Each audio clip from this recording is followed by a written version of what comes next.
Mundur wir, maknya matre. Oke, jadi gue kali ini masih mau melanjutkan pembahasan kita tentang Kylian Mbappe yang semakin lama semakin santer nih karena udah makin mepet waktu bursa transfernya. Jadi gue kan ngikutin banget nih berita di entah lokal di Indonesia atau berita luar negeri. Jadi memang hanya ada dua klub yang dikait-kaitkan dengan Mbappe. Yang pertama Real Madrid, yang kedua adalah Liverpool. Ya, dan yang kita tahu emaknya Mbappe ini bikin suatu statement yang bilang kalau, bentar gue baca, tidak ada rasa bersalah, nggak usah berasa bersalah, terus nggak perlu malu juga kalau ada yang nawarin 10 miliar euro per tahun, ya kita ambil gitu. Karena ya sistem lah yang nuntut seperti itu, gitu. Katanya gitu. Gila, 10 miliar euro per tahun itu bisa buat menghidupi beberapa pemain kan. Emang klub mau gitu ngambil hanya satu pemain terus dengan gaji yang luar biasa, dengan membuat ketimpangan gitu antara pemain yang luar biasa ini dengan pemain lainnya. Kayaknya klub juga masih mikir-mikir lagi deh kalau ada orang yang minta gaji seharga seperti itu gitu kan. Gila, mending lu ngontrak 3-5 pemain gitu kan daripada ngegaji satu pemain yang belum tentu juga nih nanti setelah pindah apakah dia fit in dengan klub ini gitu kan, karena beberapa pemain ada yang udah dibeli mahal terus kebingungan gitu, masih adaptasinya lama terus malah nggak berkembang, nggak jadi superstar. Kayak terakhir tuh si ini ya Real Madrid, kalau di Real Madrid ada Hazard tuh malah jadi cedera terus gitu kan, sayang banget udah beli mahal gitu. Nah, balik lagi ke Mbappe, jadi emaknya ngomong kayak gitu kan, bayangin ini udah tanggal 15 Januari gitu kan. 15 Januari adalah tanggal di mana Real Madrid masih memberikan kelonggaran ke Mbappe nih. Tahun lalu kan dia di PHP-in tuh. Terus sekarang dia udah ngasih lagi nih tenggat waktu kalau mau ambil keputusan sampai tanggal 15 Januari. Setelah itu kita nggak mau ini lagi lah, nggak mau negosiasi lagi, kata Real Madrid begitu gitu. Tapi sampai sekarang pun Mbappe belum ngomong apa-apa gitu. Jadi ya mungkin akhirnya Real Madrid di PHP-in lagi gitu. Terus ya mau kemana gitu sebetulnya Mbappe gitu kan. Kalau kita mikir realistis ya maknya mungkin rada gambling juga ya.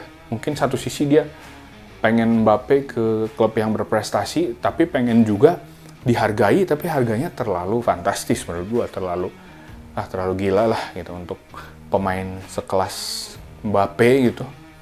Oke lah dia juara dunia gitu, tapi kan ya di lain-lain juga dia belum sefantastis itulah gitu.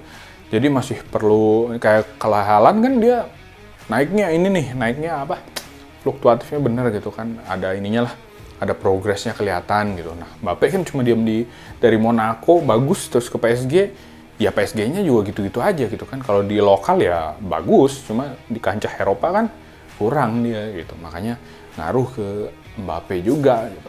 Nah, dengan gaji segitu, apakah klub akan mau gitu menerima tawaran seperti itu, 10 miliar euro per tahun? Gue rasa sih enggak gitu. Nah, sekarang mari kita coba berpikir yang ya 180 derajat lah. Ini pemikiran orang bodoh aja gitu kan. Ini sebetulnya mbaknya Mbappe ini ngegertak doang, atau sebetulnya dia emang nggak pengen Mbappe dibeli sama tim lain terus dia pengen ke Liverpool. Ini kita ini aja lah, ngomong-ngomong orang ini aja lah, berhayal aja gitu. Karena kan satu sisi Mbappe itu kan fansnya Liverpool gitu ya. Dia tahu lah Liverpool nggak punya duit gitu untuk ngegaji segitu. Tapi satu sisi mungkin dia juga mikir ya butuh uang gitu untuk masa depan anaknya gitu kan. Jadi masih ada sisi realistis, tapi masih ada pengen harapan sebuah cita-cita gitu dari dalam hati gitu kan. Beda lah antara uang sama perasaan gitu kan, kayak nggak bisa dibarengin gitu. Jadi yang harus memutuskan aja, lu mau pilih uang pilih kata hati lu gitu, pengen bermain di klub yang kalian impikan di Liverpool gitu, tapi dengan gaji yang gua rasa sih kalau misalkan mau disamain kayak Mo Salah gitu, 350 kalau nggak salah pound sterling, 350 ribu ya kalau nggak salah itu per minggu. Ya itu pun kemarin diskusinya alot ya antara FSG sama pihaknya Mo Salah, tapi pada akhirnya ya karena kontribusinya bagus, ya udah tetap diperpanjang gitu.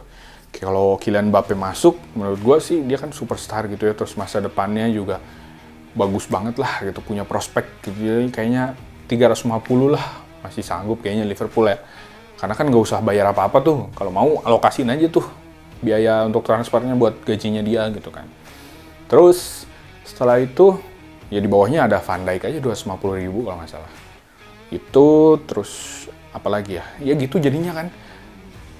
Emaknya Mbappe nih pemikirannya gimana ya? Apakah di out of the box gitu sengaja biar kalau ada klub yang mau segitu, ayo gua ke sana. Tapi kalau enggak ya mending gua ke Liverpool gitu. Tapi apakah Mbappe mau menurunkan harga dirinya gitu? Jadi lebih murah banget gitu. Yang penting bermain di Liverpool, klub yang diimpikan sejak dulu gitu. Dan prestasinya yang sekarang mulai meningkat, apalagi dilatihnya sama Jurgen Klopp. Siapa sih yang nggak tertarik gitu dilatih sama Jurgen Klopp? Dengan pendekatan emosionalnya yang luar biasa sih Jurgen Klopp. Jangan kan sama pemain, sama penonton pun gitu kan. Kita nonton di layar kaca, nonton interviewnya aja gitu ya. Wartawan pun, wah Klopp banget lah sama Jurgen Klopp gitu kan. Jadi ya kita nantikan berita selanjutnya. Jadi di minggu ini, hari ini adalah deadline di mana Kylian Mbappe harus memutuskan apakah dia akan menerima pinangan Real Madrid atau dia udah bebas transfer dah. Cuma lucunya ya gitu aja gitu. Ini udah mepet deadline bursa transfer gitu.